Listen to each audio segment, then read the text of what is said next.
Tenía un mal presentimiento sobre mi hijo y mi nuera, así que fingí irme de vacaciones. Antes de salir, escondí una cámara en mi oficina.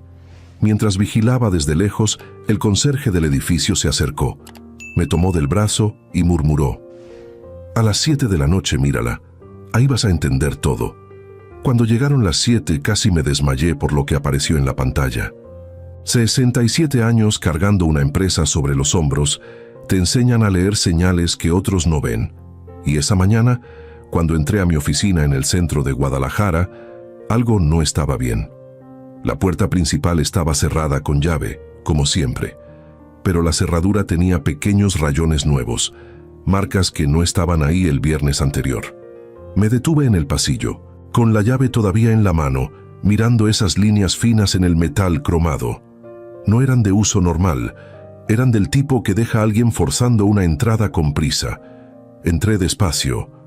La luz del amanecer atravesaba las persianas venecianas y dibujaba líneas sobre el escritorio de caoba que compré hace 30 años, cuando Transportes Mendoza apenas comenzaba. Todo parecía estar en su lugar. Mi silla giratoria de cuero, el teléfono negro con teclado de botones, las fotos enmarcadas de mis padres frente a la primera camioneta de carga que compramos en 1978. Pero mi instinto gritaba: 40 años levantando una empresa de logística en Jalisco te convierte en alguien que nota detalles. Y los detalles estaban mal. La carpeta azul de contratos que siempre dejaba a la izquierda del monitor, ahora estaba a la derecha. Las plumas en el portaplumas estaban desordenadas. El cajón superior de mi archivero no cerraba completamente, como si alguien lo hubiera abierto con fuerza y lo hubiera empujado sin cuidado al cerrarlo. Me senté en mi silla y abrí el cajón con calma. Los documentos fiscales estaban movidos. Las carpetas de importación que siempre ordeno por fecha tenían los meses mezclados. Junio estaba antes que mayo, agosto antes que julio, como si alguien hubiera buscado algo con prisa y lo hubiera regresado sin pensar en el orden. Respiré hondo. Revisé el segundo cajón. Los contratos de propiedad de los terrenos en Tepic y Puerto Vallarta estaban fuera de las carpetas plásticas protectoras. Alguien los había sacado, los había revisado y los había metido de vuelta sin cuidado. Uno de ellos tenía una esquina doblada. Jamás permito que mis documentos importantes se maltraten así. Me recargué en el respaldo de cuero y miré el techo. ¿Quién? Solo 5 personas tenían llaves de esta oficina. Yo, mi secretaria, Lupita, que trabaja conmigo desde hace 20 años, el contador, don Arturo, un señor de 72 años que es más leal que un perro guardián, el gerente de operaciones, Santiago, que lleva 30 años moviendo camiones para mí, y mi hijo, Ricardo, 38 años, licenciado en Administración de Empresas por el TEC de Monterrey. Casado con Valeria, una mujer de 32 años, guapa, ambiciosa, siempre vestida como si fuera a una fiesta en Andares. No quería pensar en él, pero las señales estaban ahí. La semana anterior, en la cena del domingo en mi casa de Zapopan, Ricardo había hecho preguntas extrañas. «Papá, ¿ya actualizaste tu testamento?», lo dijo mientras cortaba un pedazo de carne asada, como si fuera la pregunta más normal del mundo. «¿Por qué preguntas eso, mijos?», le respondí, mirándolo por encima de mi vaso de agua mineral. «No, pues es que ya estás grande, ¿no? Deberías tener todo en orden, por si acaso». Valeria lo miró de reojo y sonrió, una sonrisa pequeña, rápida, que desapareció cuando notó que yo la estaba observando. «¿Por si acaso qué?», pregunté. «Pues, ya sabes, la vida es impredecible. Sería bueno que alguien te ayudara con las finanzas de la empresa, alguien de confianza». «¿Alguien como quién?». «Pues, no sé, alguien joven, alguien que entienda los negocios modernos». Valeria asintió con la cabeza como si estuviera de acuerdo con cada palabra. «Yo entiendo mis negocios perfectamente, Ricardo. Sí, papá, no digo que no, pero bueno, ya tienes 67. No es malo pensar en delegar, en pasarle la estafeta a la nueva generación». La nueva generación. Qué manera tan elegante de decir: «Hazte a un lado, viejo». No dije nada más esa noche. Terminé mi carne, tomé mi café y me fui a dormir. pero las palabras se quedaron dando vueltas en mi cabeza como buitres sobre un animal herido. Y ahora, sentado en mi oficina con los documentos movidos frente a mí, las piezas comenzaban a unirse. Alguien había entrado aquí, alguien había revisado mis contratos, alguien estaba planeando algo, y ese alguien tenía acceso, conocimiento y motivos. Me levanté y caminé hacia la ventana. Desde el piso 12 del edificio podía ver toda la avenida Chapultepec. Los camiones de carga de Transportes Mendoza pasaban cada 20 minutos, llevando mercancía a Monterrey, a Ciudad de México, a la frontera. 40 años construyendo esto. 40 años levantándome a las 5 de la mañana. 40 años resolviendo problemas, negociando con clientes difíciles, sobreviviendo crisis económicas. Y ahora alguien quería quitármelo. Saqué mi celular y marqué un número. «Bueno», respondió una voz rasposa. «Don Rogelio, soy don Ernesto. Necesito hablar con usted». Don Rogelio era el conserje del edificio. Un señor de 60 años, delgado, con bigote blanco y ojos que no se perdían nada. Llevaba 15 años cuidando el edificio. Conocía a cada persona que entraba y salía. Sabía quién llegaba temprano, quién se iba tarde, quién traía visitas sospechosas.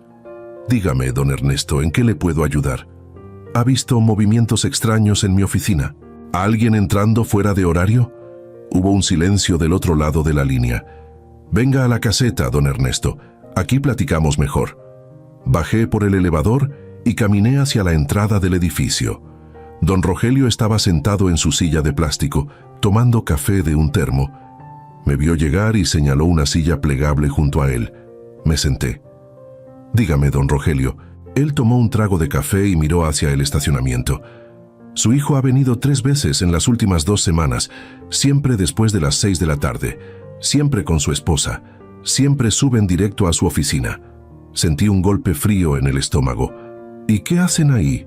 «No lo sé, pero se quedan como 1 hora, a veces más. Y hace 2 días vi que subió con ellos un señor que no conozco. Traía maletín de piel, corbata, como abogado o notario». El mundo se detuvo por un segundo. «¿Un notario? ¿Está seguro?» «Sí, don Ernesto. Yo nunca olvido una cara, y ese señor no es de aquí. Nunca lo había visto». Me levanté de la silla. Las piernas me temblaban, pero mantuve la compostura. «Gracias, don Rogelio. Espere, don Ernesto». Me detuve. «Si usted quiere saber qué está pasando, venga esta noche, a las 7 en punto. Esa es la hora en que siempre llegan. Yo me aseguro de que usted pueda ver todo». Lo miré a los ojos. Eran ojos cansados, pero honestos. «Lo veo a las 7». Subí de nuevo a mi oficina y cerré la puerta con seguro. Me senté frente a la computadora y empecé a pensar. Si mi hijo estaba tramando algo, necesitaba pruebas. No podía confrontarlo sin evidencia. Negaría todo. Valeria lo respaldaría. Y yo quedaría como un viejo paranoico que desconfía de su propia familia. Necesitaba ver lo que estaba pasando. Necesitaba una cámara. Abrí mi laptop y busqué en internet. Encontré una tienda de electrónica en la Avenida Federalismo que vendía cámaras de seguridad pequeñas, del tamaño de un encendedor. Se podían esconder en cualquier lugar y transmitían video en vivo a un celular o una computadora. Salí de la oficina, manejé hasta la tienda, compré la cámara y regresé. La escondí detrás de los libros de contabilidad en el librero que está frente a mi escritorio. Desde ese ángulo, la cámara podía grabar todo lo que pasara en la oficina. La conecté al Wi-Fi del edificio y configuré la aplicación en mi celular. Perfecto. Ahora venía la parte difícil. Tenía que hacerles creer que me iba. Llamé a Ricardo. «Bueno, papá. Mijo, te llamo para avisarte que me voy unos días a Los Cabos. Necesito descansar. Estos últimos meses han sido pesados». «¿A Los Cabos? ¿Cuándo te vas?» «Mañana en la mañana. Me voy en avión. Renté una casa en la playa. Voy a estar fuera como 1 semana». Escuché un murmullo del otro lado. Valeria hablándole en voz baja. «Ah, qué bien, papá. Te hace falta descansar. Ya no estás para tanto trabajo. Ya no estás para tanto trabajo». Cada palabra era un cuchillo. «Sí, mijo, ya no estoy para tanto trabajo, por eso me voy a descansar». Perfecto. Disfruta, papá. Y no te preocupes por nada. Yo me encargo de la empresa. Claro que sí, tú te encargas de todo. Colgué el teléfono y respiré profundo. Al día siguiente, salí del edificio con una maleta en la mano. Don Rogelio me vio pasar y me hizo una seña discreta con la cabeza. Le devolví el gesto. Subí a mi camioneta y manejé hasta un hotel en el centro, a 10 cuadras del edificio. Renté una habitación en el piso 8, con vista hacia mi oficina. Desde ahí podía ver las ventanas del piso 12. Me instalé en el cuarto. Abrí mi laptop. Conecté la aplicación de la cámara. La imagen apareció en la pantalla. Mi oficina vacía. El escritorio, las sillas, los archiveros, todo en silencio. Esperé. Las horas pasaron lentas. 3 de la tarde, 4, 5, 6. A las 6:30 bajé a la lobby del hotel y caminé hacia el edificio de mi oficina. Don Rogelio me vio llegar y me abrió una puerta lateral que daba a las escaleras de servicio. Suba al piso 11, don Ernesto. Hay una ventana que da directo a su oficina. Desde ahí puede ver todo. Subí las escaleras. El corazón me latía fuerte. Llegué al piso 11 y caminé por el pasillo vacío hasta la ventana que don Rogelio me había indicado. Desde ahí podía ver perfectamente las ventanas de mi oficina en el piso de arriba. Saqué mi celular. Abrí la aplicación de la cámara. 6:55 p.m. Las manos me sudaban. 6:58 p.m. Escuché el elevador abriéndose en el piso de arriba. Pasos, voces. 7:00 p.m. La puerta de mi oficina se abrió y lo que vi en la pantalla de mi celular me heló la sangre. Ricardo entró primero, luego Valeria, y detrás de ellos, un hombre de traje gris con un maletín de piel. Un notario. Se sentaron frente a mi escritorio. Ricardo abrió el cajón donde guardo los contratos de propiedad. Los sacó, los puso sobre el escritorio. El notario abrió su maletín y sacó varios documentos. Los extendió sobre la mesa. Valeria habló. No podía escuchar lo que decía, pero sus gestos eran claros. Señalaba los documentos, señalaba los contratos.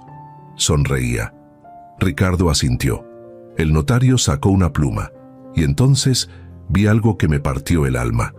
Ricardo tomó uno de los documentos, lo firmó, con mi nombre, con mi firma, falsificada. El notario revisó la firma, asintió, selló el documento. Valeria aplaudió. Los tres se abrazaron. Me quedé paralizado. Mi hijo, mi propio hijo, estaba falsificando mi firma. Estaba vendiendo mi empresa a mis espaldas. Las piernas me temblaron. Me apoyé contra la pared. El celular casi se me cae de las manos, pero no aparté la vista de la pantalla, porque necesitaba ver todo. Necesitaba saber exactamente qué estaban haciendo. El notario sacó más documentos. Los puso frente a Ricardo, y entonces escuché algo, no a través de la cámara, sino a través de la ventana. Valeria estaba hablando fuerte, tan fuerte que su voz atravesó el vidrio. Cuando lo mandemos a Vallarta, inicia el proceso. Cuando lo mandemos a Vallarta, ¿cuándo? No, sí, ¿cuándo? Como si ya estuviera decidido, como si yo fuera un estorbo que había que quitar del camino. Ricardo rió. Una risa que nunca le había escuchado. Fría, calculadora. En 2 semanas esto es nuestro. El notario cerró su maletín. Los tres salieron de la oficina. Escuché sus pasos alejándose por el pasillo. El elevador abriéndose, cerrándose. Silencio. Me quedé ahí, frente a la ventana, sosteniendo mi celular, viendo la grabación una y otra vez. Mi hijo, mi sangre, el niño que cargué en brazos, el niño al que llevé a jugar fútbol los domingos, el niño al que pagué la universidad, el niño al que entrené para que algún día tomara mi lugar en la empresa. Ese niño ahora quería enterrarme vivo. Bajé las escaleras despacio. Don Rogelio me esperaba en la caseta. ¿Lo vio, don Ernesto? Asentí con la cabeza. No podía hablar. La garganta se me había cerrado. Lo siento mucho, dijo don Rogelio, pero era importante que usted supiera. Gracias, logré decir. Salí del edificio y caminé por la avenida Chapultepec sin rumbo fijo. Las luces de los autos pasaban a mi lado. La gente caminaba rápido, apurada, viviendo sus vidas. Y yo estaba ahí, en medio de todo, con el corazón roto y la mente encendida, porque una cosa era segura: si ellos querían jugar sucio, yo les iba a enseñar cómo se jugaba de verdad. 40 años en los negocios me habían enseñado algo que Ricardo nunca aprendió. En este mundo no gana el más joven. Gana el que sabe esperar, el que planea, el que golpea cuando el enemigo baja la guardia. Y yo iba a golpear fuerte. Esa noche no dormí. Me quedé en la habitación del hotel, sentado en la orilla de la cama, viendo la grabación una y otra vez en mi laptop. Cada gesto de Ricardo, cada sonrisa de Valeria, cada movimiento del notario, la firma falsificada, los contratos de propiedad de los terrenos en Tepic y Puerto Vallarta extendidos sobre mi escritorio como si fueran cartas de póker. Las palabras de Valeria resonaban en mi cabeza como campanas de iglesia. Cuando lo mandemos a Vallarta, se inicia el proceso. ¿Cuándo? No, sí, ¿cuándo? Como si yo fuera un mueble viejo que hay que sacar de la casa para hacer espacio. Como si mis 67 años de vida, 40 de ellos construyendo Transportes Mendoza, no valieran nada. Me levanté de la cama y caminé hacia la ventana. Desde el piso 8 del hotel, podía ver las luces de Guadalajara extendiéndose como un mar dorado hasta el horizonte. Millones de personas durmiendo tranquilas. Millones de familias bajo el mismo techo, confiando unos en otros. Y yo aquí, escondido en un hotel, espiando a mi propio hijo. ¡Qué ironía! Pasé toda mi vida enseñándole valores, respeto, honestidad, trabajo duro. Le enseñé que un hombre construye su destino con las manos, no con mentiras, que la palabra de un hombre vale más que cualquier contrato firmado. ¿Y qué hizo él con esas lecciones? Las tiró a la basura, igual que estaba haciendo conmigo. Cerré los ojos y respiré hondo. El dolor era real, físico, como si alguien me hubiera metido una mano en el pecho y me estuviera apretando el corazón. Pero junto al dolor, algo más estaba creciendo. Algo frío, algo duro. Rabia. No la rabia explosiva que te hace gritar y romper cosas. La otra, la rabia que te hace pensar, planear, actuar con precisión. Me senté frente a la laptop y abrí un documento nuevo. Empecé a escribir todo lo que sabía. Hechos. Ricardo y Valeria entraron a mi oficina 3 veces en las últimas 2 semanas. Trajeron a un notario. Ricardo falsificó mi firma en documentos legales. Están planeando tomar control de la empresa. El plan incluye mandarme a Vallarta para iniciar el proceso. Mencionaron un plazo: 2 semanas. Preguntas. ¿Qué documentos firmó Ricardo? ¿Quién es el notario cómplice? ¿A quién piensan venderle la empresa? ¿Cómo planean justificar legalmente el traspaso? ¿Qué significa mandarlo a Vallarta? Esa última pregunta me dio escalofríos. No podía ser literal. ¿O sí? ¿Estaban planeando hacerme algo? No. Conocía a Ricardo. Era ambicioso, traicionero, mentiroso. Pero no era eso. ¿O lo era? ¿Realmente conocía a mi hijo? ¿O había estado viviendo con un extraño todos estos años?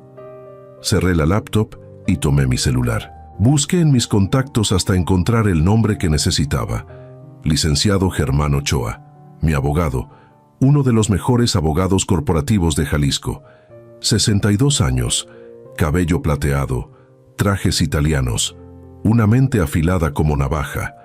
Lo conocía desde hace 30 años. Había manejado todos los contratos importantes de Transportes Mendoza. Conocía cada detalle de la estructura legal de mi empresa. Si alguien podía ayudarme, era él, pero eran las 2 de la mañana. No podía llamarlo ahora. Tendría que esperar hasta el amanecer. Me acosté en la cama, pero no pude cerrar los ojos. Cada vez que lo intentaba, veía la cara de Ricardo firmando esos documentos, la cara de Valeria aplaudiendo, la cara del notario sellando la traición. A las 6 de la mañana me levanté, me duché y me vestí con uno de mis trajes grises. Si iba a enfrentar esto, lo haría como el empresario que soy, no como una víctima. A las 8 en punto llamé al licenciado Ochoa. «Bueno», respondió con su voz grave y pausada. «Germán, soy Ernesto Mendoza. Necesito verte con urgencia». Hubo una pausa. ¿Qué pasó, Ernesto? No puedo hablarlo por teléfono.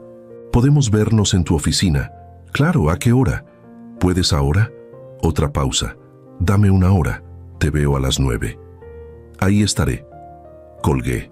Salí del hotel y caminé 3 cuadras hasta una fonda que conozco desde hace 20 años. Pedí un café negro y unos huevos rancheros. No tenía hambre, pero necesitaba comer algo. El estómago me ardía de pura tensión. A las 9:10, llegué al edificio donde Germán tiene su despacho. Piso 15, oficina con vista a la Minerva. Su secretaria me reconoció de inmediato. Don Ernesto, pase por favor. El licenciado lo está esperando. Entré a la oficina. Germán estaba sentado detrás de su escritorio de madera oscura, leyendo unos documentos. Levantó la vista y me hizo una seña para que me sentara. Te ves terrible, Ernesto. Me siento peor. ¿Qué pasó? Saqué mi celular, abrí la aplicación de la cámara y le mostré la grabación. Germán se puso los lentes y observó la pantalla en silencio. 2 minutos, 3, 5. Cuando terminó, se quitó los lentes y se recargó en su silla. Esto es fraude, falsificación de documentos. Y si lo que planean implica declararte incapacitado mentalmente para tomar control de tus bienes, también es abuso patrimonial. ¿Qué tan grave es? Muy grave. Estamos hablando de delitos federales. Podrían ir a prisión. Sentí un nudo en el estómago. Prisión. Mi hijo, en prisión. Germán me miró fijamente. Pero antes de llegar a eso, necesitamos entender exactamente qué están planeando. Necesito ver los documentos que firmó. Necesito saber quién es ese notario. Y necesito saber a quién le están vendiendo la empresa. ¿Cómo averiguamos eso? Dejándolos continuar. Lo miré sin entender. ¿Qué? Si los detienes ahora, negarán todo. Dirán que estabas confundido, que malinterpretaste lo que viste, que la grabación no muestra nada ilegal. Y sin pruebas más sólidas, será tu palabra contra la de ellos. Pero tengo la grabación. La grabación muestra que entraron a tu oficina y revisaron documentos. Eso no es ilegal. Él tiene llave. Técnicamente tiene derecho de estar ahí. Lo único que podríamos probar es que firmó algo, pero sin ver que firmó no podemos acusarlo de falsificación. Entonces, ¿qué hago? Germán se inclinó hacia adelante. Dejas que sigan adelante con su plan. Pero tú te adelantas. Bloqueas todo lo que puedan usar en tu contra. Aseguras tu empresa. Y cuando ellos hagan su movimiento final, los agarras con las manos en la masa, con pruebas irrefutables. ¿Cómo? Primero vamos a autenticar tu firma en una notaría pública legítima. Vamos a dejar constancia de que cualquier documento firmado después de hoy sin tu presencia física es falso. ¿Eso se puede hacer? No solo se puede, se debe. Es una protección legal que cualquier empresario con tu nivel de activos debería tener. Vamos a hacerlo hoy mismo. ¿Qué más? Segundo, vamos a transferir la empresa a un fideicomiso, un trust legal donde tú eres el único beneficiario. De esa manera, aunque falsifiquen tu firma en documentos de venta, esos documentos no tendrán validez porque la empresa ya no estará a tu nombre, estará en el fideicomiso. ¿Y eso no levantará sospechas? Exteriormente nada cambiará. La empresa seguirá operando igual. Los empleados no notarán nada, pero legalmente será blindada. Nadie podrá venderla, transferirla o hipotecarla sin tu autorización física y presencial ante notario. ¿Cuánto tiempo toma hacer eso? Si empezamos hoy, 1 semana. Mencionaron 2 semanas. Perfecto. Eso nos da tiempo. ¿Y después? Después esperas. Los dejas creer que su plan está funcionando. Y cuando hagan su movimiento final, cuando presenten los documentos falsificados, cuando intenten cerrar la venta, ahí los detienes, con todas las pruebas, ante autoridades, ante el Ministerio Público, ante un juez. Me quedé en silencio, procesando todo. Era un plan sólido, frío, calculado, exactamente lo que necesitaba. «Hay algo más», dije. «¿Qué?» Valeria dijo algo en la grabación. «Cuando lo mandemos a Vallarta, inicia el proceso». «¿Qué significa eso?» Germán frunció el ceño. «¿Tienes propiedades en Vallarta?» Una casa en la playa. La compré hace 10 años para las vacaciones. ¿Está a tu nombre? Sí. ¿Ricardo tiene acceso? Tiene llaves, pero la escritura está a mi nombre. Germán se quedó pensando. Es posible que estén planeando hacerte firmar un poder notarial mientras estés ahí. Un lugar remoto, lejos de tu círculo de confianza, lejos de tus abogados. Te llevan, te hacen firmar documentos y cuando regreses a Guadalajara ya no eres dueño de nada. El estómago se me revolvió. ¿Y si me niego a firmar? Entonces buscarán otra manera.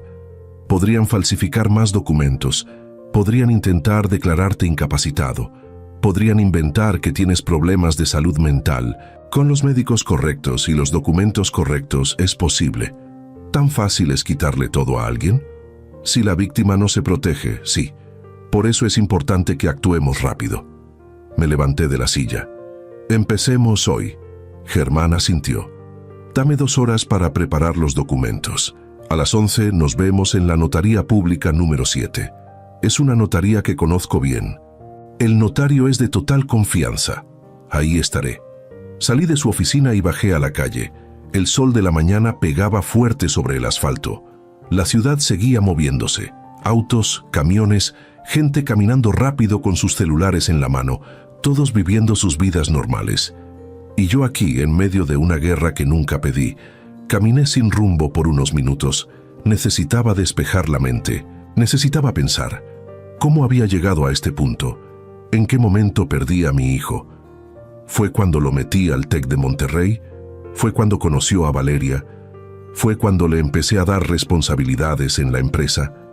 ¿O fue antes? ¿Fue cuando su madre murió hace 10 años y yo me encerré en el trabajo para no enfrentar el dolor? ¿Fue cuando dejé de preguntarle cómo estaba y solo le preguntaba cómo iban los números de la empresa? ¿Fue cuando lo convertí en un empleado y dejé de tratarlo como mi hijo? Las preguntas me quemaban, pero las respuestas no importaban. Lo que importaba era el presente, y en el presente Ricardo había elegido su camino, y yo tenía que elegir el mío. A las 11 en punto llegué a la notaría pública número 7.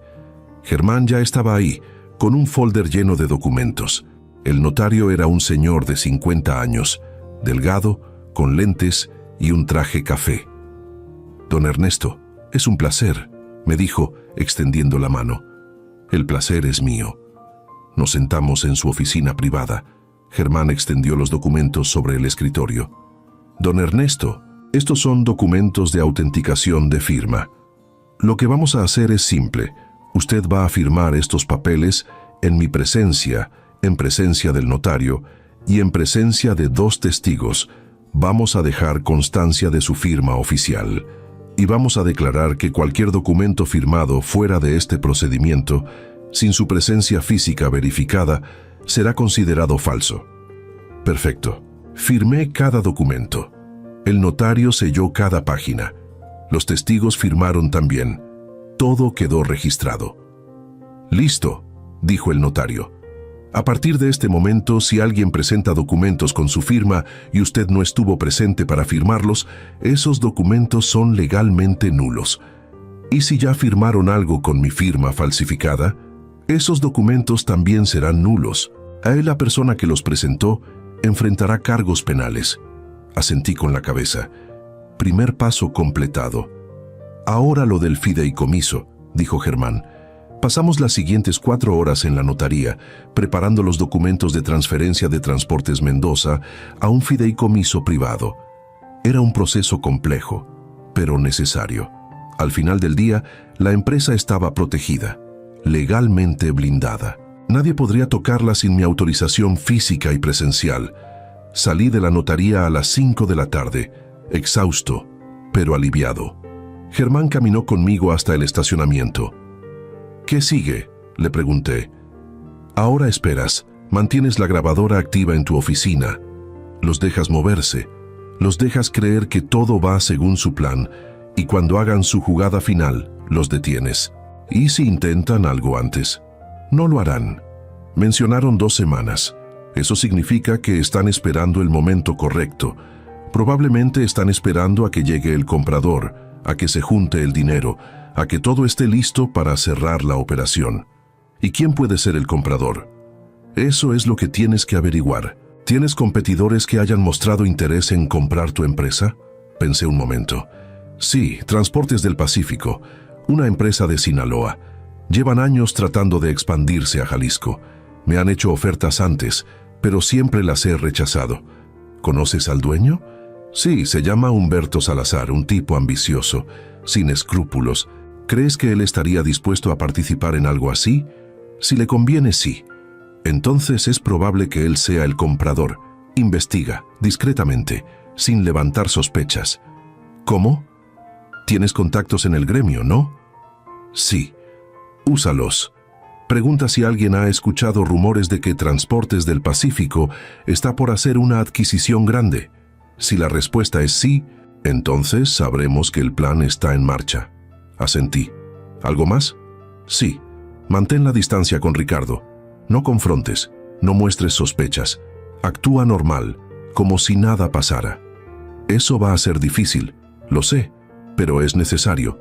Si él siente que lo descubriste, cambiará de estrategia y perderemos la oportunidad de agarrarlo. Entendido. Germán me puso una mano en el hombro. Sé que esto es difícil, Ernesto, pero estás haciendo lo correcto. Lo que está haciendo Ricardo no solo es ilegal, es una traición, y las traiciones no se perdonan, se castigan. Me quedé viendo a Germán a los ojos. Él es mi hijo. Lo sé. Si sigo adelante con esto, perderé a mi único hijo. Ya lo perdiste, Ernesto. Hace tiempo. Ahora solo estás protegiendo lo que es tuyo. Las palabras me cayeron como piedras, pero eran ciertas. Gracias, Germán. Para eso estamos. Te llamo mañana para revisar cómo van las cosas. Nos despedimos. Subí a mi camioneta y manejé de regreso al hotel. Esa noche, antes de dormir, volví a ver la grabación. Y esta vez, en lugar de dolor, sentí algo diferente. Claridad, determinación. Si Ricardo quería jugar, yo iba a jugar, pero con mis reglas. Y en este juego yo tenía 40 años de experiencia, mientras que él apenas estaba aprendiendo. Mala suerte para él. Los siguientes días fueron una mezcla de vigilancia y preparación.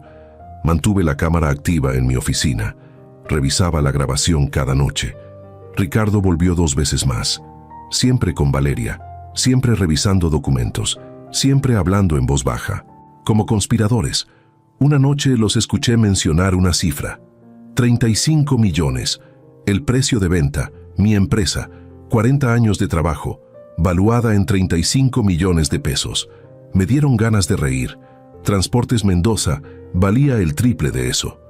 Pero ellos estaban tan desesperados por cerrar el trato que estaban regalando la empresa.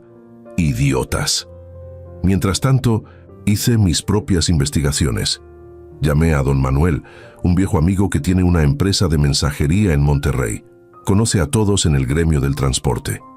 Oye, Manuel, ¿has escuchado algo sobre Transportes del Pacífico? ¿Qué quieres saber? Si están por hacer alguna adquisición grande. Hubo una pausa. Pues sí, escuché que Humberto Salazar anda buscando entrar a Jalisco.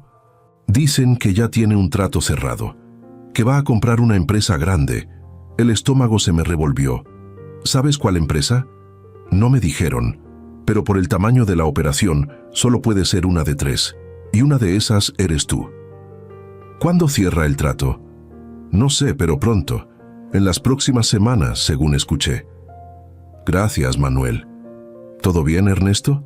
Sí, todo bien. Solo curiosidad. Colgué. Confirmado. Humberto Salazar era el comprador. Ricardo le estaba vendiendo mi empresa por debajo del precio real y probablemente se estaba quedando con una comisión. ¡Qué conveniente! Una semana después de mi reunión con Germán, recibí una llamada de Ricardo. «Papá, ¿ya regresaste de Los Cabos?» «Sí, mijo, llegué ayer». «Qué bueno. Oye, necesito hablar contigo. ¿Podemos comer mañana?» El corazón me dio un vuelco. Aquí venía. «Claro, mijo, ¿dónde?» «En el restaurante La Tequila a las 2. Ahí estaré». Colgué.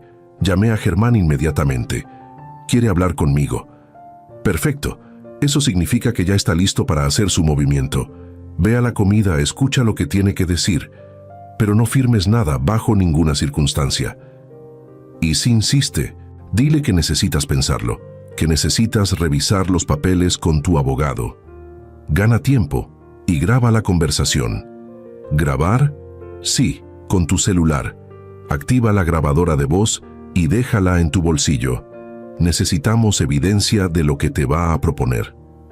¿Entendido? Al día siguiente llegué al restaurante La Tequila a las 2 en punto. Ricardo ya estaba ahí, sentado en una mesa junto a la ventana, solo, sin Valeria. Me acerqué. «Hola, mijo». «Hola, papá, siéntate». Me senté frente a él. Antes de hacerlo, saqué mi celular, activé la grabadora de voz y lo dejé en el bolsillo de mi saco. «¿Cómo estuvo Los Cabos?», preguntó. «Bien, relajante. Te ves mejor, más descansado». «Gracias». Llegó el mesero. Pedimos comida. Esperamos a que se fuera. Ricardo tomó un trago de agua y me miró directo a los ojos. «Papá, necesito hablar contigo sobre algo importante». «Dime». «He estado pensando mucho en el futuro de la empresa y creo que ha llegado el momento de hacer algunos cambios». «¿Qué tipo de cambios?» «Cambios de estructura, de dirección, de propiedad». «Ahí estaba, explícate». «Papá, tú has trabajado toda tu vida. Te mereces descansar, disfrutar de lo que construiste. Pero la empresa necesita sangre nueva, necesita a alguien que la lleve al siguiente nivel. ¿Y ese alguien eres tú? No necesariamente». Me quedé callado. «Papá, he recibido una oferta muy buena, de una empresa que quiere comprar Transportes Mendoza». «¿Quién?» «Transportes del Pacífico». Ahí estaba, confirmado. «¿Humberto Salazar?» «Sí». «¿Cuánto ofrece?» 35 millones. Traté de mantener la cara neutral. Eso es menos de lo que vale la empresa.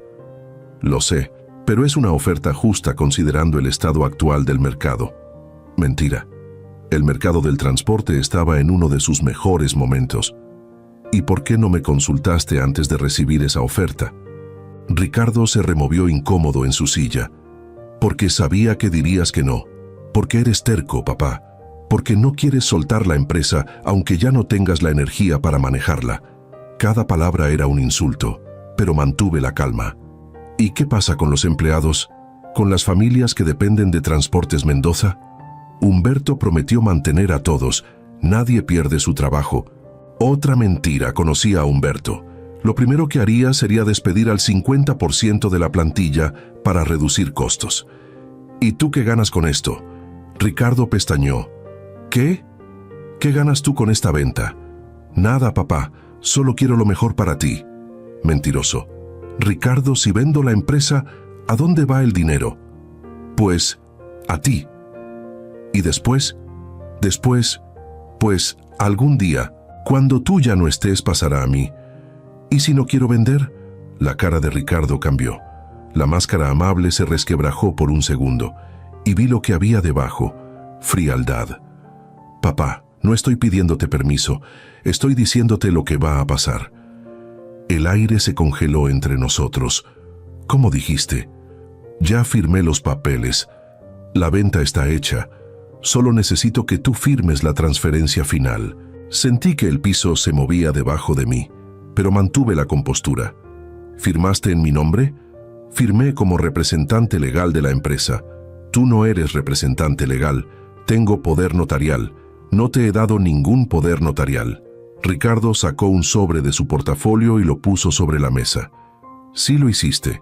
Hace 2 semanas, cuando estabas en Los Cabos, lo enviaste por correo. Abrí el sobre. Adentro había un documento notariado, con mi firma, falsificada, otorgándole a Ricardo poder total sobre mis bienes. Lo miré fijamente. Esto es falso. No es falso. Está certificado por un notario. ¿Qué notario? Eso no importa. Sí importa, porque ese notario va a terminar en la cárcel junto contigo. Ricardo rió, una risa seca, sin humor. No vas a hacer nada, papá, porque si intentas pelear esto, voy a declararte incapacitado. Voy a traer médicos que certifiquen que ya no estás bien de la cabeza, que sufres de demencia, que no puedes manejar tus propios asuntos. Me quedé en silencio, procesando, asimilando. Mi hijo me estaba amenazando, abiertamente, sin vergüenza. Esto es lo que va a pasar, continuó Ricardo. Tú vas a firmar la transferencia final, vas a aceptar el dinero de la venta y te vas a retirar tranquilamente a tu casa de Vallarta. Vas a vivir cómodo el resto de tu vida y nadie tiene que salir lastimado. ¿Y si me niego? Entonces las cosas se ponen feas. Y créeme, papá, no quieres que las cosas se pongan feas. Lo miré a los ojos y vi a un extraño. ¿Quién eres tú? Ricardo se levantó de la silla. Soy el futuro y tú eres el pasado. Mientras más rápido lo aceptes, mejor para todos. Dejó 200 pesos sobre la mesa para pagar la comida y se fue. Me quedé sentado ahí, solo, con el sobre en las manos. El celular seguía grabando en mi bolsillo. Todo, cada palabra, cada amenaza, cada confesión. Saqué el celular y detuve la grabación. La guardé. La respaldé en la nube y llamé a Germán. Ya hizo su movimiento. ¿Qué pasó? Le conté todo. Cuando terminé, Germán silbó por lo bajo. Esto es mejor de lo que esperaba. ¿Mejor? Sí. Acaba de confesarte todo. Acaba de amenazarte y lo tienes grabado. Esto es suficiente para demandarlo penalmente. ¿Qué sigue? Ahora esperamos. Él cree que ganó, que te asustó, que vas a firmar.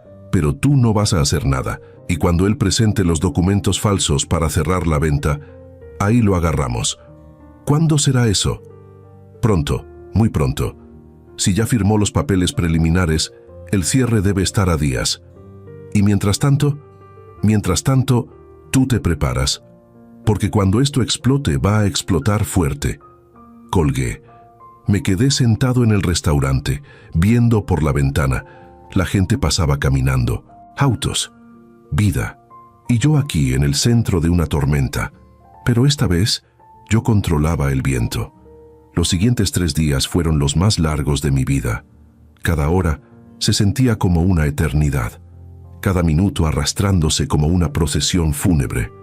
Me quedé en el hotel vigilando la cámara de mi oficina, esperando el siguiente movimiento de Ricardo. Germán me llamaba 2 veces al día para revisar el progreso. ¿Algo nuevo? Nada todavía. Ten paciencia. Están esperando el momento perfecto. Pero la paciencia nunca fue mi fuerte. 40 años construyendo un negocio me enseñaron a actuar, no a esperar. Sin embargo, esta vez no tenía opción. Tenía que dejar que Ricardo se hundiera solo. La tarde del tercer día, algo cambió. Estaba revisando la cámara cuando vi a Ricardo entrar a mi oficina. Esta vez no venía solo. Venía con Valeria, con el notario cómplice y con un hombre que reconocí inmediatamente. Humberto Salazar, el dueño de Transportes del Pacífico, un tipo de 50 años, gordo, con bigote espeso y anillos de oro en ambas manos. La clase de hombre que huele a dinero sucio desde lejos. Se sentaron alrededor de mi escritorio como si fuera de ellos. El notario extendió documentos sobre la mesa. Humberto los revisó con cuidado. Ricardo señalaba partes específicas, explicando algo que no podía escuchar desde la cámara. Valeria sonreía, esa sonrisa que me daba náuseas. Mi celular vibró. Un mensaje de Germán. ¿Estás viendo esto? Le había dado acceso a la transmisión en vivo de la cámara. Sí, respondí. Ese es Humberto Salazar, ¿verdad? Sí. Perfecto, están cerrando el trato. Esto es lo que necesitábamos. ¿Qué hago? Nada, solo observa y graba todo. Dejé el celular a un lado y me concentré en la pantalla de mi laptop. Humberto sacó una pluma de su saco. Firmó varios documentos. El notario selló cada página. Ricardo firmó después, con mi nombre, con mi firma falsificada, una y otra vez. Cada firma era un golpe en el estómago, pero me obligué a seguir viendo. Necesitaba ver todo. Necesitaba saber exactamente qué estaban haciendo. Después de firmar, Humberto sacó un sobre grueso de su portafolio. Lo abrió. Adentro había fajos de billetes. Los puso sobre el escritorio. Ricardo los contó rápidamente. Asintió con la cabeza. Humberto le extendió la mano. Se dieron un apretón. Y así, en menos de 20 minutos, mi empresa había sido vendida. 40 años de trabajo, vendidos como si fueran un auto usado. Sentí que me faltaba el aire. Me levanté de la silla y caminé hacia la ventana del hotel. Abrí la ventana de par en par y respiré profundo. El aire fresco de la tarde me golpeó la cara. Cerré los ojos. Conté hasta 10. Respiré otra vez. Y cuando abrí los ojos, la rabia se había convertido en algo diferente.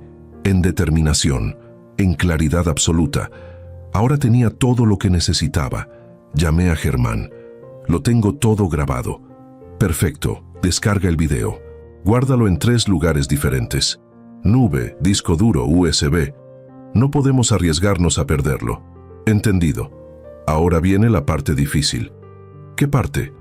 Mañana ellos van a presentar los documentos firmados ante las autoridades correspondientes para hacer oficial la transferencia de propiedad. Van a ir al registro público de la propiedad. Van a registrar la venta. Y en ese momento, tú vas a aparecer. ¿Aparecer? Sí, con todos los documentos que preparamos, con las grabaciones, con las pruebas de falsificación y con una denuncia penal. ¿Una denuncia? Sí, Ernesto. Esto ya no es un asunto civil, es penal. Fraude, falsificación de documentos, abuso patrimonial. Tu hijo va a enfrentar cargos criminales. Las palabras me cayeron como piedras. Cargos criminales. Mi hijo. Germán, yo solo quiero recuperar mi empresa. Lo sé, pero la ley no funciona así. Si presentas las pruebas, las autoridades tienen la obligación de actuar. No puedes denunciar solo la parte que te conviene. Es todo o nada. ¿Eso significa que Ricardo va a ir a prisión? Posiblemente. Depende del juez, depende de la fiscalía. Pero sí, es una posibilidad real. Me quedé callado. Procesando. Ernesto, sé que esto es difícil, pero tienes que entender algo. Lo que hizo Ricardo no es un error, no es una mala decisión, es un delito grave. Y si lo dejas pasar, no solo pierdes tu empresa, le estás diciendo que puede hacer lo que quiera sin consecuencias. Es mi hijo, y él eligió traicionarte. Él tomó esa decisión, no tú.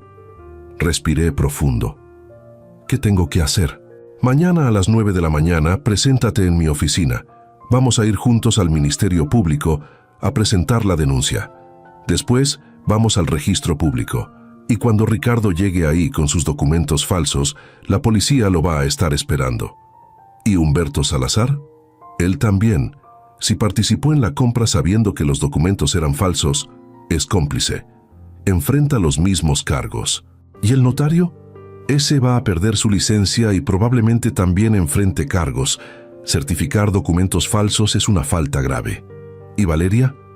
Si participó activamente en el fraude, también enfrenta consecuencias. Sentí un peso enorme sobre los hombros. Germán, esto va a destruir a mi familia.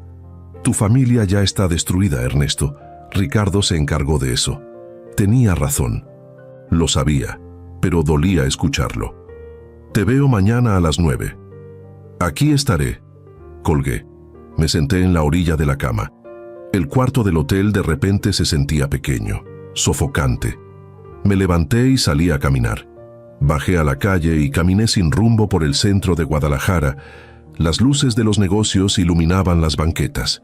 Vendedores ambulantes gritaban sus productos, tacos, elotes, churros. La vida seguía su curso normal. Y yo aquí en medio de una pesadilla. Llegué hasta la catedral. La plaza estaba llena de gente, turistas, familias, niños corriendo.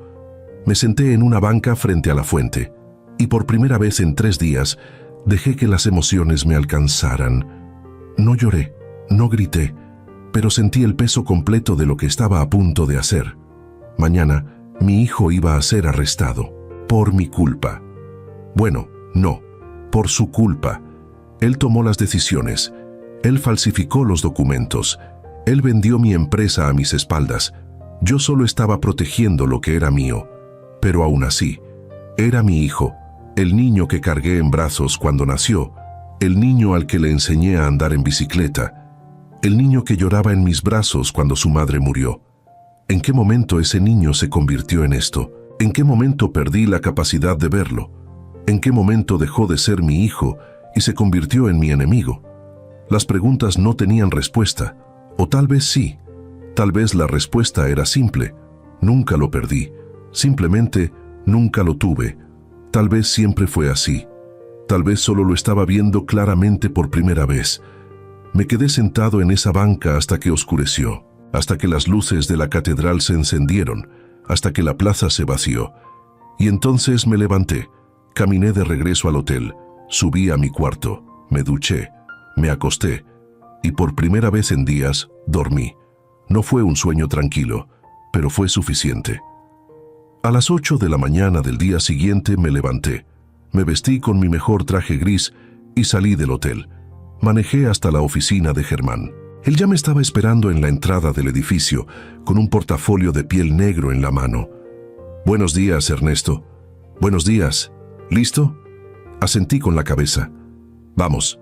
Subimos a su auto, un BMW negro, y manejamos hacia el Ministerio Público. El tráfico estaba pesado, Guadalajara en hora pico, pero eventualmente llegamos. Germán estacionó y caminamos hacia la entrada.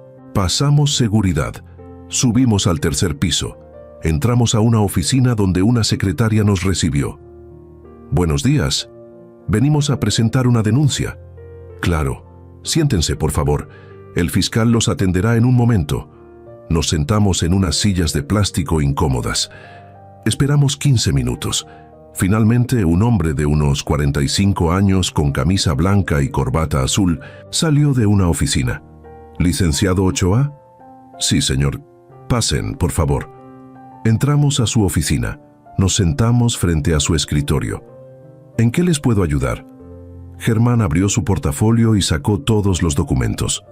Las grabaciones, las pruebas de falsificación de firma, los documentos del fideicomiso, las autenticaciones notariales, el video de la cámara oculta. Lo puso todo sobre el escritorio. «Fiscal, venimos a denunciar un fraude patrimonial y falsificación de documentos. Mi cliente, el señor Ernesto Mendoza, es dueño de Transportes Mendoza, una empresa de logística valuada en más de 100 millones de pesos. Su hijo, Ricardo Mendoza, falsificó su firma en múltiples documentos para vender la empresa sin su consentimiento a un tercero. El señor Humberto Salazar, dueño de Transportes del Pacífico». El fiscal abrió los ojos con sorpresa. «¿Tienen pruebas?» «Todas las que necesita». Germán le mostró el video. El fiscal lo vio completo en silencio. Cuando terminó, se recargó en su silla. «Esto es grave. Lo sabemos. ¿Dónde está el hijo ahora? Creemos que en las próximas horas se presentará en el registro público de la propiedad para registrar la venta. Ahí es donde planeamos interceptarlo». El fiscal asintió. «Voy a emitir una orden de presentación inmediata y voy a enviar agentes al registro público. Si él se presenta ahí, lo van a detener». «Perfecto. Señor Mendoza, ¿está usted seguro de que quiere proceder con esto?» «Es su hijo». Lo miré directo a los ojos. «Estoy seguro». El fiscal asintió. «Entendido. Voy a iniciar la carpeta de investigación inmediatamente. Les pido que dejen todas las pruebas aquí y que estén disponibles para declarar cuando sea necesario». «Por supuesto». Salimos de la oficina del fiscal 1 hora después. Todo estaba en marcha. No había vuelta atrás. «¿Ahora qué?», le pregunté a Germán mientras caminábamos hacia su auto. «Ahora vamos al registro público y esperamos». Manejamos hasta el registro público de la propiedad, un edificio gris de 3 pisos en el centro de la ciudad. Llegamos a las 11 de la mañana. Nos estacionamos en la calle con vista a la entrada principal. «¿Cuánto tiempo vamos a esperar?», pregunté. «El tiempo que sea necesario». Esperamos 1 hora, 2. A la 1 de la tarde, Germán salió a comprar tortas y refrescos. Comimos en el auto. Seguimos esperando. A las 2:30, mi celular vibró. Un mensaje de un número desconocido. «Papá, sé lo que estás haciendo. No cometas un error del que te vas a arrepentir». Era Ricardo, ¿cómo sabía? Le mostré el mensaje a Germán. Alguien le avisó. Tal vez el notario, tal vez alguien del registro. No importa. Que sepa, eso no cambia nada. ¿Crees que venga? No lo sé. Pero si no viene hoy, vendrá mañana o pasado. Eventualmente tiene que registrar la venta. Sin ese registro, la transferencia no es legal.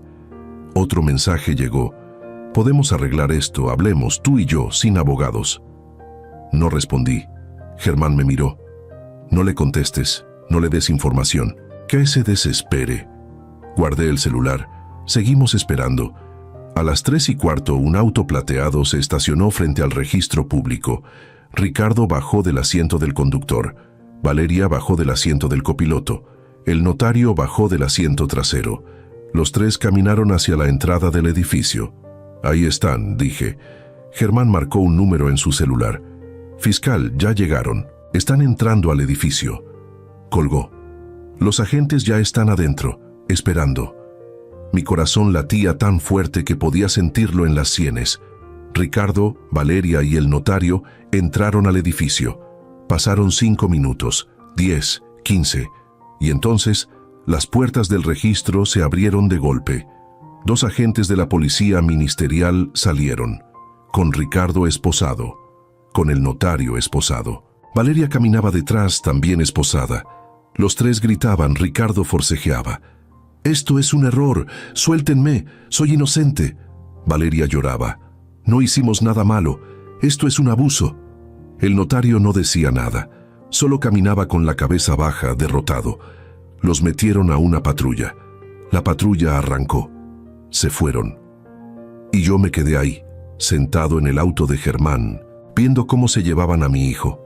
Las manos me temblaban, el estómago me ardía, la garganta se me cerró. «¿Estás bien?», preguntó Germán. No respondí, no podía. «Ernesto, respira». Respiré, 1 vez, 2, 3. Lentamente, el temblor se calmó. «Hiciste lo correcto», dijo Germán. Asentí con la cabeza. «Lo sé». Pero saber que hice lo correcto no hacía que doliera menos. Esa noche regresé al hotel. Pero no pude quedarme en el cuarto. El espacio se sentía demasiado pequeño, demasiado silencioso. Salí a caminar otra vez. Esta vez fui hacia el Parque Agua Azul, un lugar donde solía llevar a Ricardo cuando era niño. Nos sentábamos en las bancas junto al lago, comíamos helados, veíamos a los patos nadar. Él me preguntaba cosas. «Papá, ¿por qué el cielo es azul? Papá, ¿los patos sienten frío en el agua? Papá, ¿tú siempre vas a estar aquí?» Siempre. Eso le prometí, que siempre iba a estar ahí para él, y cumplí esa promesa. Hasta hoy. Hoy yo fui quien lo mandó a la cárcel. Me senté en la misma banca donde solíamos sentarnos. El parque estaba casi vacío. Solo algunos corredores nocturnos, algunas parejas caminando. El lago estaba quieto. Los patos dormían en la orilla. Saqué mi celular. Había varios mensajes. Uno de Germán. «Ya hablé con el fiscal. Ricardo quedó detenido en las instalaciones del Ministerio Público. Mañana lo presentan ante el juez. La fianza va a ser alta. Probablemente no pueda pagarla. Va a quedarse en prisión preventiva hasta el juicio». Otro mensaje, de un número desconocido. «Espero que estés feliz. Destruiste a tu propia familia. Valeria». Borré el mensaje. Otro más. «Don Ernesto, vi las noticias. Si necesita algo, aquí estoy. Don Rogelio». Sonreí tristemente. Don Rogelio, el conserje que me advirtió, el hombre que me ayudó a ver la verdad. «Gracias, don Rogelio. Lo aprecio mucho». Guardé el celular y me quedé ahí sentado viendo el agua, pensando en todo lo que había pasado, en cómo había llegado a este punto. ¿En qué momento mi vida se convirtió en esto? 1 hora después me levanté. Caminé de regreso al hotel. Subí a mi cuarto. Me acosté. Y esta vez el sueño no llegó. Me quedé despierto toda la noche, mirando el techo, pensando, recordando, lamentando, pero también sintiendo algo extraño, alivio, porque por fin, después de semanas de incertidumbre, de dolor, de traición, por fin sabía la verdad, por fin había actuado, por fin había protegido lo que era mío, y aunque el precio fue alto, aunque perdí a mi hijo en el proceso, al menos recuperé mi dignidad. A la mañana siguiente, Germán me llamó temprano. «La audiencia es a las 10. ¿Quieres estar presente?» Lo pensé un momento. «No». «¿Estás seguro?» «Sí. No quiero verlo. No todavía». «Entendido. Yo voy a estar ahí. Te llamo cuando termine». «Gracias, Germán». Pasé la mañana en el hotel, viendo noticias, tomando café, esperando. A las 12 del día, Germán llamó. Ya terminó. ¿Qué pasó? El juez dictó prisión preventiva. Ricardo va a quedarse en el reclusorio preventivo metropolitano hasta el juicio. La fianza fue de 5 millones. Valeria intentó pagarla, pero no tiene el dinero. El notario también quedó detenido. Y emitieron una orden de aprehensión contra Humberto Salazar. Lo van a detener en las próximas horas.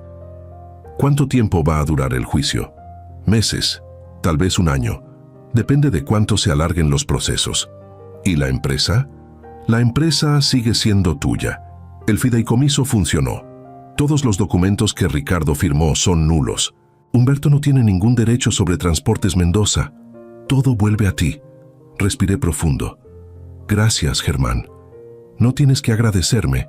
Hiciste lo correcto, Ernesto. Lo difícil, pero lo correcto.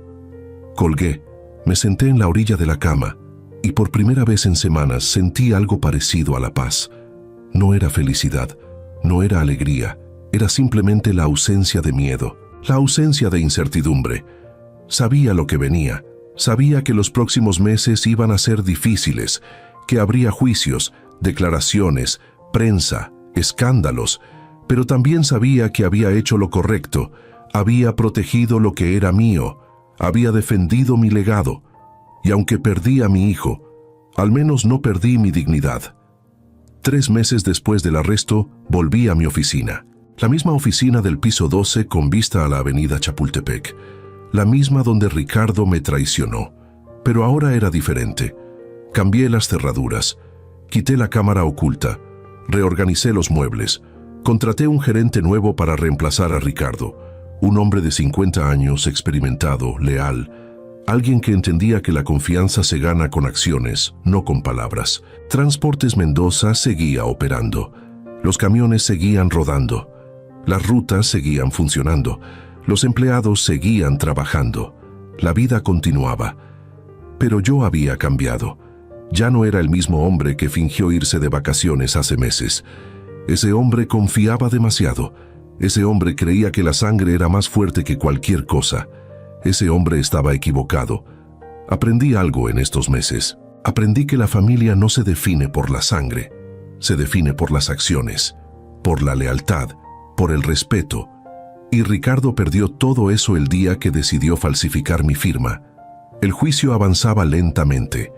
Como Germán había predicho, los abogados de Ricardo intentaban alargar todo lo posible.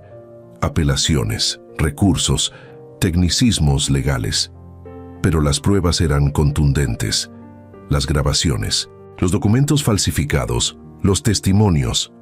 Don Rogelio declaró. El fiscal presentó todo ante el juez. Y poco a poco, las opciones de Ricardo se agotaban. Valeria intentó visitarme 2 veces. La primera vez llegó a mi casa en Zapopan llorando. Tocó la puerta. Mi empleada doméstica, doña Carmen, me avisó. Don Ernesto, está la señora Valeria en la puerta. Dile que no estoy. Pero, don Ernesto, dice que necesita hablar con usted. No me importa, dile que no estoy. Doña Carmen bajó y le dio el mensaje. Escuché a Valeria gritar desde arriba. Sé que está ahí, cobarde, destruyó a su propio hijo. Cerré la ventana de mi cuarto. No tenía nada que decirle. La segunda vez me esperó afuera del edificio de mi oficina. Cuando salí al estacionamiento, ella se me acercó.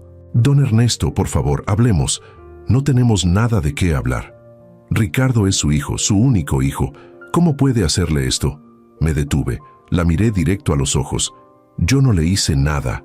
Él se lo hizo a sí mismo. Pero usted lo mandó a la cárcel. Él me robó, falsificó mi firma. Intentó quitarme todo lo que construí en 40 años. ¿Qué esperaba que hiciera? Que lo dejara. Es su hijo. Ya no. Las palabras salieron más frías de lo que esperaba, pero eran ciertas. Valeria se quedó callada. Las lágrimas corrían por sus mejillas. Usted es un hombre terrible. Puede ser, pero soy un hombre que protege lo suyo. Me subí a mi camioneta y me fui. No volví a verla después de eso. 4 meses después del arresto, llegó el día del veredicto. Germán me llamó temprano. Hoy es el día, Ernesto. El juez va a dar su sentencia. ¿Cuánto crees que le den? Con todas las pruebas, entre 5 y 10 años. 5 y 10 años. Mi hijo, en prisión, por 5 a 10 años. ¿Vas a ir?, preguntó Germán. No. Ernesto, es el veredicto, deberías estar ahí. No quiero verlo. Está bien, lo entiendo. Pasé el día en mi oficina, trabajando, revisando contratos, hablando con clientes, haciendo lo que siempre hice, mantenerme ocupado para no pensar. A las 5 de la tarde Germán llamó. Ya salió el veredicto. Respiré profundo. Dime, 8 años, por fraude patrimonial y falsificación de documentos. El notario recibió 6 años y Humberto Salazar 7. 8 años. Mi hijo iba a pasar 8 años en prisión. Y Valeria, ella alcanzó un acuerdo. Testificó contra Ricardo a cambio de una sentencia reducida. 2 años de prisión con posibilidad de libertad condicional. Lo traicionó, igual que él me traicionó a mí. Qué irónico. ¿Cómo se lo tomó Ricardo? Mal, muy mal. Gritó, culpó a todos, te culpó a ti, culpó a Valeria, culpó al juez, pero al final se lo llevaron. Me quedé callado, procesando. Ernesto, ¿estás ahí? Sí. ¿Estás bien? Sí.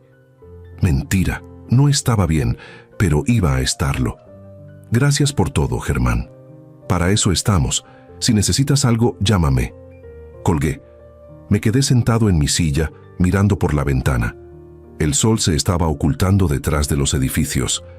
Las luces de la ciudad empezaban a encenderse, y yo aquí solo, sintiendo el peso de todo, pero también sintiendo algo más. Alivio, justicia, cierre. Me levanté de la silla, apagué las luces de la oficina, cerré con llave y bajé al estacionamiento. Subí a mi camioneta y manejé sin rumbo. No quería ir a casa todavía, no quería estar en ningún lugar familiar, así que manejé hacia las afueras de Guadalajara, hacia la carretera que lleva a Chapala. Estacioné junto al lago, bajé de la camioneta, caminé hasta la orilla. El agua estaba tranquila, el cielo estaba limpio, las estrellas empezaban a aparecer. Me senté en una roca y por primera vez en meses dejé que todo saliera. Las lágrimas, el dolor, la tristeza, todo lo que había estado guardando.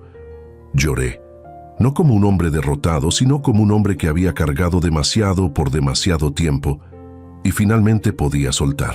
No sé cuánto tiempo estuve ahí, tal vez 1 hora, tal vez más, pero cuando finalmente me levanté algo había cambiado. El peso seguía ahí, pero era más ligero. Manejé de regreso a casa. Cuando llegué, doña Carmen me recibió en la puerta. «Don Ernesto, ¿ya cenó?» «No, doña Carmen, pero no tengo hambre. Le voy a preparar algo ligero. Necesita comer». Sonreí. «Gracias». Subí a mi cuarto. Me quité el traje, me puse ropa cómoda, bajé a la cocina. Doña Carmen había preparado un caldo de pollo. Me senté en la mesa, comí despacio, y por primera vez en meses, el sabor de la comida no era amargo. 1 año después del veredicto, recibí una carta del Reclusorio Preventivo Metropolitano, de Ricardo. La guardé en mi escritorio sin abrirla durante 1 semana. No quería leerla, no quería saber qué tenía que decir, pero la curiosidad me ganó. Una noche, solo en mi oficina, abrí el sobre. La carta estaba escrita a mano, con letra temblorosa. «Papá, no sé si vas a leer esto. No sé si te importa, pero necesito escribirlo. He tenido mucho tiempo para pensar aquí adentro. Mucho tiempo para reflexionar sobre lo que hice, sobre las decisiones que tomé. Y tienes razón. Hice todo mal. Te traicioné, te robé, te falté al respeto. Y lo peor es que lo hice conscientemente. No fue un error, no fue un impulso, fue planeado, calculado, y ahora estoy pagando las consecuencias. No te escribo para pedirte perdón, sé que no lo merezco. No te escribo para pedirte que me saques de aquí, sé que no lo harás. Te escribo porque necesito que sepas algo. Valía la pena. No el dinero, no la empresa, no el poder. Tu respeto valía la pena, y lo perdí por mi propia estupidez. Aprendí algo aquí adentro, papá. Aprendí que el respeto no se hereda, se gana. Y yo nunca lo gané, solo lo esperaba. Esperaba que por ser tu hijo todo me correspondía. Pero no funciona así, y ahora lo entiendo. Tarde, muy tarde, pero lo entiendo. No espero que me perdones, no espero que vuelvas a hablarme. No espero nada, solo quiero que sepas que a pesar de todo te respeto, más de lo que nunca te respeté cuando estaba afuera. Cuídate, papá. Ricardo. Doblé la carta, la guardé en el cajón de mi escritorio y no respondí. Tal vez algún día lo haría, tal vez no. Pero por ahora no tenía nada que decir. Las acciones hablan más fuerte que las palabras, y sus acciones dijeron todo. Hoy, 2 años después de todo esto, sigo al frente de Transportes Mendoza. La empresa creció, abrimos nuevas rutas, contratamos más personal, compramos más camiones. Todo lo que Ricardo intentó destruir, lo reconstruí, más fuerte que antes. Sigo viviendo en mi casa de Zapopan, sigo trabajando desde mi oficina del piso 12. Sigo siendo el mismo hombre, pero diferente, más sabio, más cuidadoso, más consciente de que la confianza no se regala, se gana y se pierde fácilmente. A veces, en las noches, pienso en Ricardo. Me pregunto cómo está, cómo le va en prisión, si realmente aprendió algo o si solo escribió esa carta para manipularme una vez más. No lo sé, y tal vez nunca lo sabré, pero lo que sí sé es esto.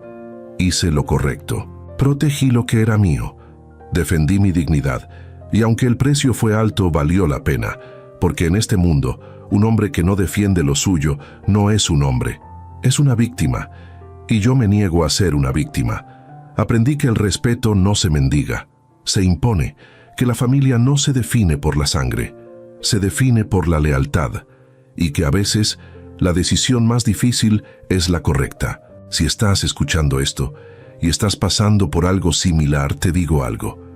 No tengas miedo de defender lo tuyo, no tengas miedo de poner límites, aunque sea con tu propia familia, porque al final lo único que realmente tienes es tu dignidad, y eso nadie te lo puede quitar, a menos que tú se lo permitas.